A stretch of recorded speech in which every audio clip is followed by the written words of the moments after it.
네, 좋은 아침입니다. 하지만 매우 추운 아침이네요. 아침에 나올 때 차가 꽁꽁 얼어 있는 것을 보았습니다. 오늘 하루 춥지만 주님의 사랑 안에서 안전하고 따뜻한 하루 되기를 주의 이름으로 축복합니다. 마태복음 5장 17절에서 26절 말씀을 가지고 하나님 말씀 나눌 때 우리 같이 기도하고 말씀을 기억할 교훈을 한번 따라 하시겠습니다. 변화되지 않는 신앙의 외식을 버리고 변화되는 마음의 의를 새롭게 하소서. 아멘. 사랑하는 성도 여러분, 신앙생활의 연수가 깊어질수록 우리는 종종 스스로에게 이런 질문을 할 수밖에 없게 됩니다. 나는 매주 예배를 드리고 나름대로 열심히 믿고 있는데 왜 내 마음은 여전히 작은 일에도 쉽게 분노하고 관계의 갈등은 풀리지 않고 말씀과 삶의 괴리는 좁혀지지 않는가? 신앙생활 오래되면 오래될수록 그런 질문을 하게 됩니다. 오늘 본문에 등장하는 서기관과 바리새인들은 당대 그 누구보다도 열정적으로 말씀을 지키던 사람들이었습니다. 그리고 스스로도 나는 하나님의 말씀을 잘 지키는 사람이야 라고 자부했습니다. 그러나 예수님은 그들을 지켜보던 제자들과 무리에게 가히 충격적인 선언을 하십니다. 어떻게 말씀하시죠? 너희 의가 서기관과 바리새인보다 더 낫지 못하면 결코 천국에 들어가지 못하리라. 천국에 들어가지 못하리라고 하는 이 충격적인 말씀까지 하시는 이유는 뭘까요? 이 말씀은 우리에게 그들보다 더 완벽하게 규칙을 지키라는 무거운 짐을 지우는 것이 아닙니다. 오히려 신앙의 패러다임 자체를 바꾸라는 주님의 권면입니다. 초대입니다. 오늘 말씀을 통해 겉으로만 그럴듯한 신앙의 껍데기를 벗고 마음 중심이 변화되는 하나님 나라의 신앙으로 나아갈 수 있기를 소망합니다. 자, 오늘 말씀을 통해서 주시는 교훈 이제 살펴볼 텐데, 첫 번째는요, 예수님은 율법을 폐하신 분이 아니라 완성하신 분이시다. 믿으십니까? 당시 사람들은 예수님의 파격적인 가르침을 보면서 그가 모세의 율법을 무시한다고 오해했습니다. 이에 대해 예수님은 분명한 목적을 밝히십니다. 17절 말씀이죠. 내가 율법이나 선지자를 폐하러 온 줄로 생각하지 말라. 폐하러 온 것이 아니요 완전하게 하려 함이라. 누가 완전하게 하신다고요? 우리가요? 아니죠. 예수님이 완전하게 하신다는 겁니다. 그거를 초점을 놓치면요, 우리 율법주의 신앙으로 흘릴 수 있어요. 예수님은 율법을 무너뜨리러 오신 것이 아니라 율법이 본래 가리키던 그 목적을 이루려고 오신 분이에요. 율법은 우리를 가두는 감옥이 아니라 우리가 죄인임을 깨닫게 하여서 구원자이신 예수 그리스도께로 인도하는 안내판의 역할을 하는 것입니다. 그러니까 율법을 통해서 우리는 절망하고 낙심하고 나는 하나님 말씀을 이렇게 지키지 못하는 존재구나 라고 주저앉는 게 아니라 그래서 예수님이 필요합니다 라고 예수님께 나아가게 하는 것이 율법이다라는 거예요. 남들보다 조금 율법을 더 지켜서 내가 의롭다 그렇게 하라고 주신 게 아니다 이 말이에요. 건축에 비유하자면요, 율법은 설계도이고 예수님은 완성된 집이에요. 설계도가 아무리 정교해도 집을 대신할 수는 없는 거지요. 그러니까 설계도의 참된 가치는 집이 실제로 지어질 때 완성되는 것이에요. 율법이 가치가 없다거나 또 율법이 구원을 준다거나 하는 것은 아니지만 율법이 예수 그리스도께로 인도하는 역할을 했을 때 그 율법은 가치가 있는 거다. 그리고 우리는 율법에 집중하는 것이 아니라 예수 그리스도에 집중하면 우리도 율법을 완성하는 삶을 살게 된다는 거죠. 따라서 신앙은요, 내가 규칙을 얼마나 철저히 지켰는가를 증명하는 성적표가 아니고 내가 누구를 의지하며 살고 있는가라는 것이 우리 신앙의 초점이라는 거죠. 여러분들은 지금 신앙을 지켜야 할 의무로 여기고 계십니까? 아니면 주님이 완성하신 구원의 은혜 안에서 그 사랑을 누리고 계십니까? 사랑하면 주님의 말씀, 지킬 수밖에 없다. 그렇죠? 사랑하는 사람의 말을 듣고 싶고 사랑하는 사람의 말이 무겁게 느끼지 않고 그것을 지킴으로 사랑의 관계를 깊이 할 수 있는 것입니다. 종교개혁자 마틴 루터는 이렇게 말했어요. 율법은 우리를 그리스도께로 인도하는 몽학선생, 즉 안내자이다. 율법은 우리에게 무엇을 해야 할지 말해주지만 그것을 행할 힘은 오직 복음 안에 계신 그리스도만이 주신다. 사랑하는 성도 여러분, 이제는 나를 증명하려고 하는 삶을 멈추고 율법을 완성하신 예수 그리스도를 온전히 신뢰하시기 바라요. 내 삶이, 내 신앙이 흔들리고 무너질 때마다 예수님 신뢰하라고 하는 사인으로 여기면 됩니다. 정죄가 아닌 자유함으로, 부담이 아닌 감사로 주님을 따르는 평안이 오늘도 가득하기를 주의 이름으로 축복합니다. 자, 두 번째로 주시는 교훈은요, 하나님의 말씀은 사소한 부분까지도 반드시 성취된다라는 거죠. 하나님 말씀은 대단한 말씀만 응답되고 성취되는 것이 아니라 정말 우리가 하찮게 여기는, 또 우리가 그냥 간과하는 그 작은 부분까지도 하나님은 이루신다. 하나님 말씀을 읽을 때 올바른 태도를 가져야 된다는 거죠. 그래서 우리가 흔히 큰 계명은 중요하게 여기면서도 작고 사소해 보이는 말씀은 그냥 상황에 따라 적당히 타협하곤 합니다. 하지만 주님은 아주 단호하게 말씀하세요. 우리 주님이 넉넉할 때는 아주 넉넉한데 진리에 있어서는 아주 단호하게 말씀하시죠. 18절 말씀 같이 읽습니다. 시작. 진실로 너희에게 이르노니 천지가 없어지기 전에는 율법의 1.1획도 결코 없어지지 아니하고 다 이루리라. 다 이루리라. 하나님 말씀은 다 이루리라. 내가 좋아하는 말씀도, 내가 싫어하는 말씀도, 내가 불편해하는 말씀도 다 이루리라. 하나님 말씀에는 버려도 되는 소외된 부분이 결코 없습니다. 자, 거대한 비행기가 아주 작은 나사 하나가 빠지면 어떻게 될까요? 그 작은 나사 하나 빠짐으로써 추락 위기를 겪을 수도 있다 이 말입니다.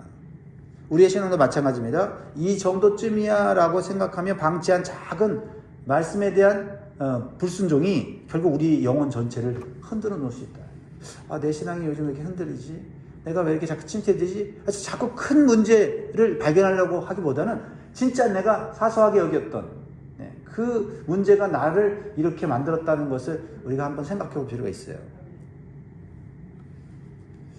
하인리 법칙이라는 유명한 통계가 있어요. 참 저도 동의하는 부분인데요. 대형 사고가 한번 발생하기 전에는 반드시 그 전에 29번의 경미한 사건이 있었다는 거죠. 그리고 그 전에는 300번의 사소한 징후들이 나타난다는 거예요. 그러니까 비행기 사고의 80% 이상이 아주 작은 정비 불량이나 사소한 소통의 부재에서 시작되는 거예요. 영적인 삶도 마찬가지입니다. 이 정도는 작은 일이지 라고 넘긴 300번의 작은 타협이 결국 우리의 영혼을 큰 침몰로 몰아넣을 수 있다는 사실을 기억해야 돼요. 그러니까 우리가 넘어졌을 때는 사실은 그 넘어진 것 자체 문제보다는 그 전부터 넘어질 수밖에 없는 작은 징조들이 있었다라는 거죠. 그렇습니다. 말씀을 가볍게 여기는 태도는 결국 말씀을 주신 하나님을 가볍게 여기는 것 같아요. 내 기준이 아니라 하나님의 기준에 내 삶을 정렬시키는 하루가 되기를 주의 이름으로 축복합니다. 자, 세 번째로 주시는 교훈은요. 하나님 나라의 의의는 외적 행위가 아니라 내적 변화입니다. 내적 변화. 하나님 나라는 외적 변화보다는 내적 변화로부터 시작된다라는 거죠. 그래서 예수님께서 제시하신 더 나은 의의는 바리새인보다 더 많은 시간을 기도하거나 더 많은 헌금을 하거나 하는 이런 양적인 경쟁이 아니라는 거죠. 그것은 예수님 말씀하신 의의는 질적으로 다른 종류의 의의다라는 거죠. 외적인 게 아니라 내적인 거라는 거죠.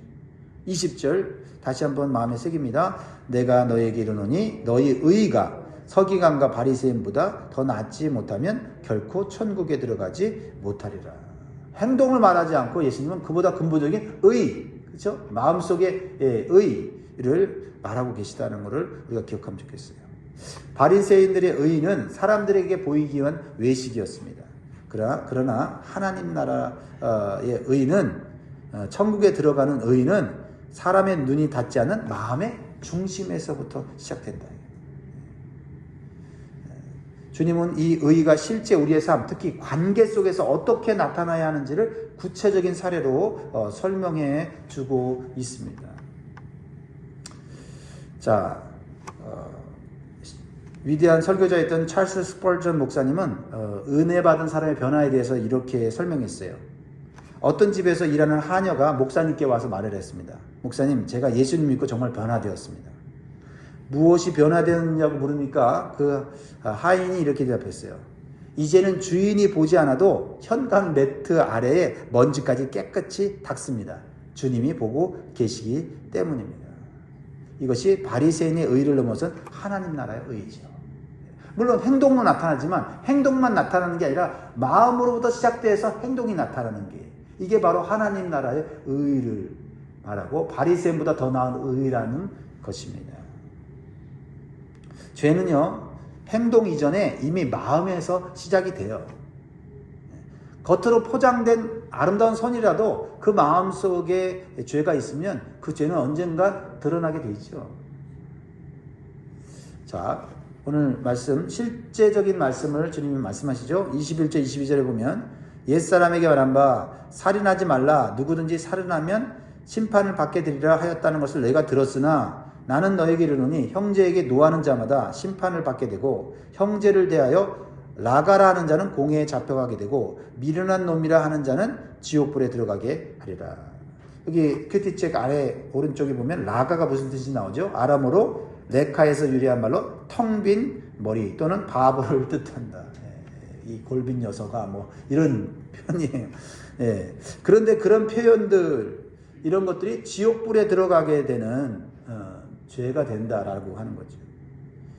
그러한 것으로부터 시작해서 그 죄가 우리의 삶의 행동으로 또 범죄로 나타나기 때문에 예수님은 살인의 범위를 손에서 마음으로 확장하세요.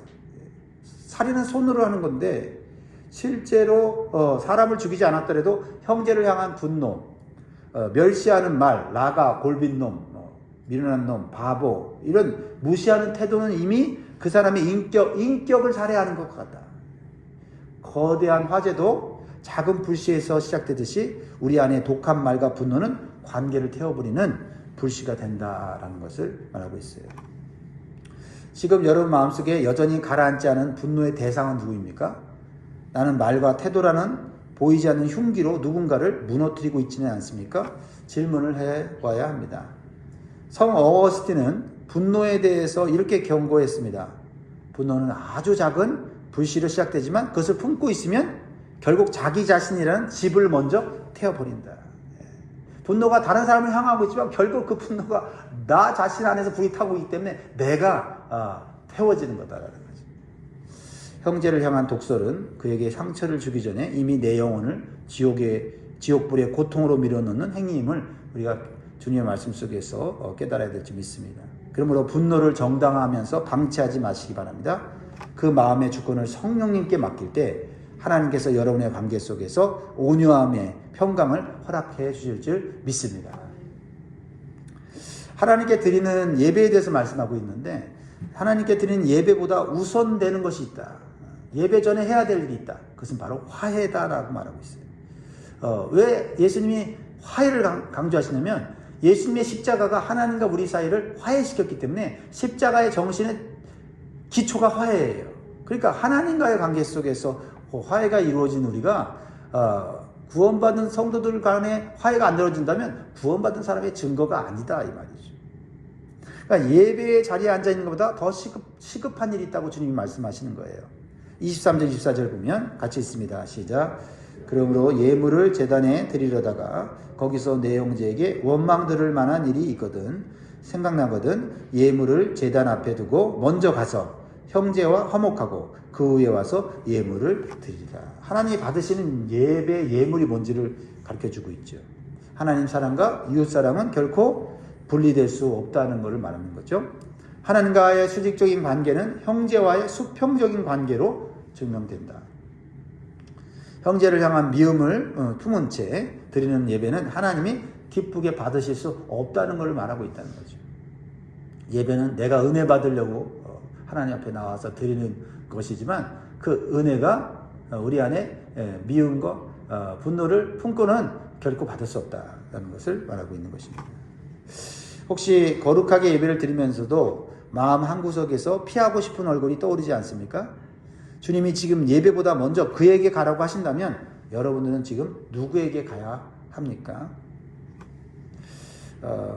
할렐루야 교회 김상보 목사님의 간증 중에 이런 이야기를 들은 적이 있어요. 이웃과 담벼락 문제로 심한 갈등을 겪던 성도가 있었는데 예배 중에 화해하라는 이 말씀에 찔림을 받았습니다. 그래서 그분은 예배 직후에 달려가서 이웃에게 먼저 사과하고 손해를 보더라도 담장을 허물어 다시 쌓아주었습니다.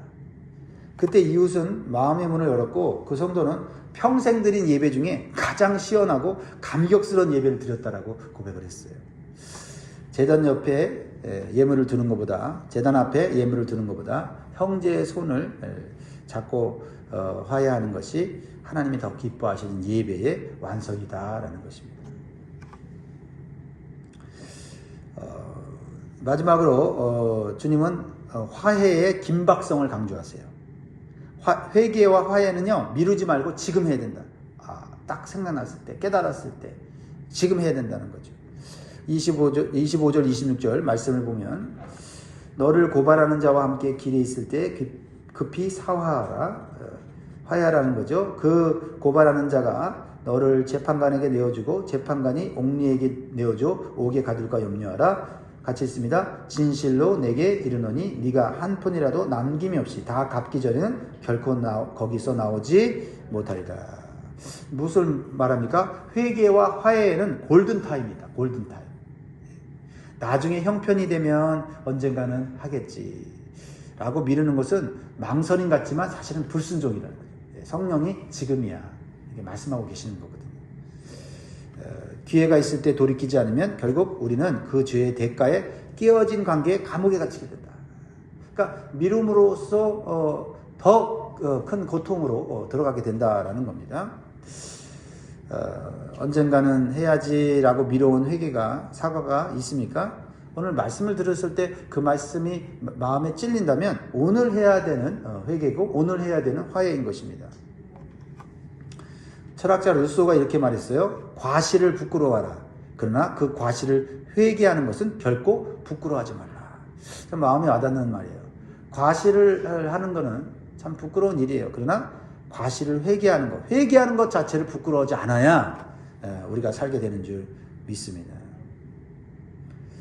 순종은 오늘 하는 것입니다. 즉시 돌이키고 화해를 선택할 때 주님이 약속하신 참된 자유가 우리의 영혼에 임하게 될 줄 믿습니다. 말씀을 맺겠습니다. 사랑하는 성도 여러분, 오늘 말씀은 우리를 정죄하고 심판하려는 말씀이 아닙니다.